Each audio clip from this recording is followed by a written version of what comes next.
alors, je ne sais pas s'il avait prévu, mais en tout cas, c'est les paroles que je viens d'entendre qui m'inquiètent, quoi. Soit vous ne connaissez pas bien le sujet, soit vous faites exprès. Si on demande à que Martignas rentre dans ce dispositif, c'est parce que les entreprises y sont déjà. Les sous-traitants y sont déjà. Et que le lien entre Mérignac, le cœur de l'aéroparc, et Martignas est déjà prévu avec une voie réservée au covoiturage, une voie réservée pour les bus que nous avons voté ici même, des pistes cyclables. Donc ce lien sera, j'ai envie de dire, le meilleur possible qui puisse exister. Je pense qu'on n'a pas bien regardé au moment où on a fait l'aéroparc et on aurait dû y intégrer Martignas.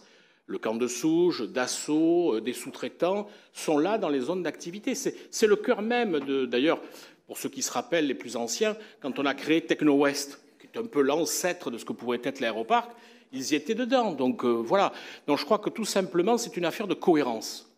Et puis je voudrais quand même dire, pour notre collègue qui est intervenu en disant il faut qu'on soit vigilant pour les salariés, il faut qu'on soit vigilant pour la route, etc.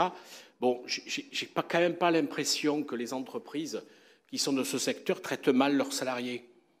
J'ai presque même envie de dire qu'elles font quand même partie de ceux qui sont le mieux traités. Voilà, pour en avoir quelques-uns dans nos territoires.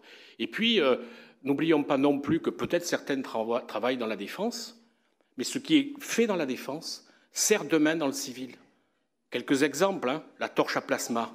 Elle a été financée par des crédits militaires et elle sert aujourd'hui avec une entreprise qui va... Elle ne marche pas fondamentalement bien, on est bien d'accord, mais c'est une innovation. C'est une innovation qui a été faite grâce au crédit de défense, et je pourrais en dire bien d'autres, dont certains on ne peut même pas en parler, parce que c'est justement de la défense. Voilà. Je pense que c'est la cohérence que Martignas rentre dans ce dispositif, de façon à ce que l'on puisse avoir la vérité des entreprises qui existent, et qui, n'oublions pas, apportent avec la taxe sur la mobilité, plus les taxes foncières, de belles recettes à notre établissement. Protégeons-les, tant qu'on les aura, ça ira.